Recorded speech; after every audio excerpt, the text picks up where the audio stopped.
Hi there, I'm Eric Hollenbeck, Director of Percussion Studies at Colorado State University. We are talking about the CBA 2022 All-State Band Percussion Auditions. And this is basically the snare drum etude, and this is from Portraits in Rhythm by Anthony Cerrone, and this is number 10.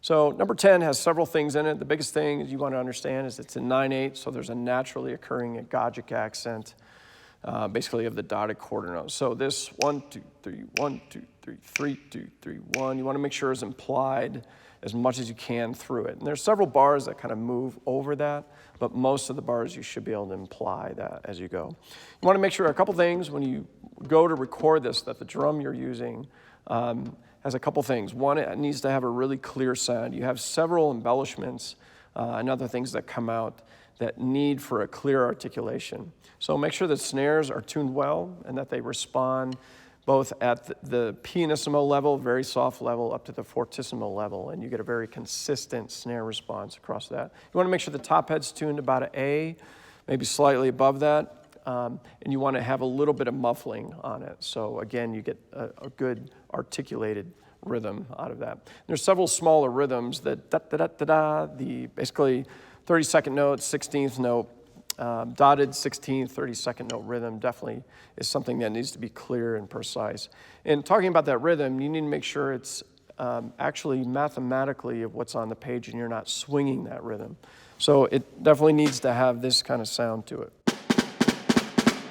So have that 30-second underlying interpretation to it rather than this triplet. Should have.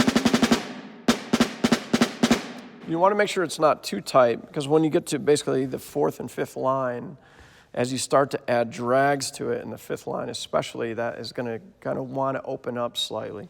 So make sure you're not too tight, make sure you're not swinging, but there is a happy medium there. So the first two lines give you the opportunity to kind of imply the rhythm, and it also allows the adjudicator to make sure that you're inputting both hands equally. So a couple things. You just want to make sure that generally your following hand or weak hand is inputting the same type of sound as your right hand. And I recommend kind of natural sticking this. So as you play this, you want to make sure that's even and your left hand follows that.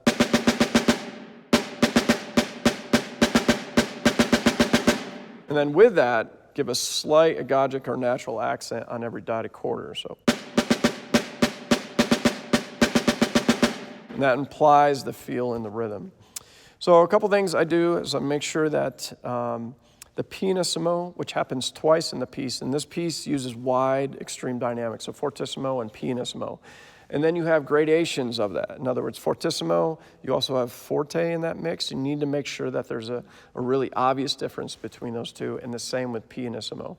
Now the pianissimo, to me, you can play too soft, especially when you get to the third line. So the 11th line, I would see where you're comfortable playing that and then match the basically third line to that 11th line rather than the other way around on that. The other thing is we have fortissimo twice in it, and that's on the 7th line, and then we have it in the last measure. And I'll make sure those two are very similar. So you want to make sure all your dynamics through it are equatable. In other words, this pianissimo equals this pianissimo, and this fortissimo equals that fortissimo. So you've got to differentiate between pianissimo, piano, mezzo forte, forte, and fortissimo, and all those need to be really clear. So use the head on that, but in particular, dynamic comes from stick height, and you want to make sure that you're altering and playing in that same place of the head at the same stick height and the same velocity into the head. Basically, the rolls, which primarily happen on, well, there's a couple places, but in particular, line 8, you want to make sure you're not over-pressing those loud rolls. And your bass probably is going to be 16th notes. So as you play here, it's going to be your bass, and you're going to roll that. Because you're forte, you want to make sure you're not getting too many notes per stroke.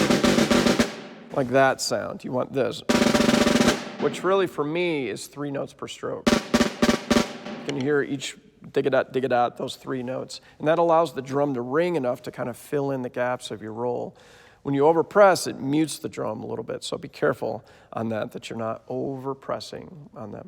A couple other things to do. On line 5, the first measure, I play the sticking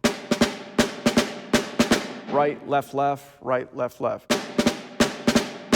And then I squeeze in the drag in my right hand. So that is probably the most challenging part of this piece. The other one that's challenging is line 7.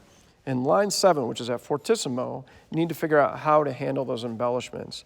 And to me, the way I handle them is I make sure that they're falling into a double stroke roll in triplet form. So if I play the bass rhythm of the first measure of line 7, it goes like this. With the drags, but without the rolls, it sounds like this.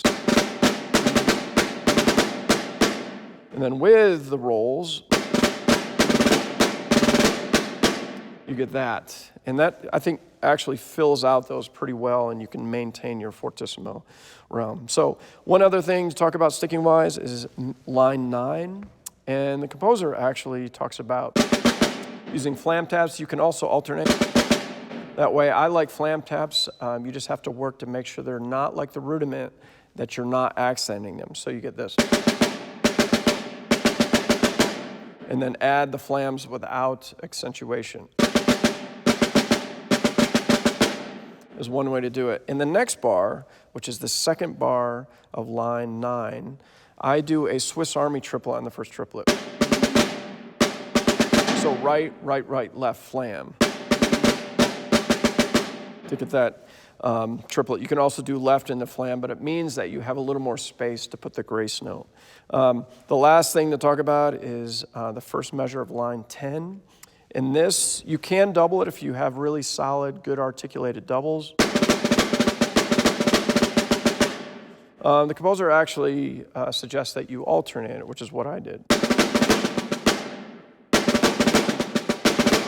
That you're actually playing those as singles underneath that, which definitely gives it a different sound. So anyways, have fun with this. Last thing I'll talk about is the last measure. You want to make sure, again, the first half of this last measure is equatable to your fortissimo on line 7. The last 4 notes are marcato, which is basically a color change. So I play it slightly louder, but in particular, I really kind of hold onto the stick tighter, and I play it dead center, and I use a really quick stroke. So instead of regular accents, and you get this. So it's a little bit brighter, a little more pointed, and that's how other musicians tend to make this sharply accented and short. So anyways, enjoy number 10. Thanks.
Thanks so much for watching this Colorado All-State Prep video.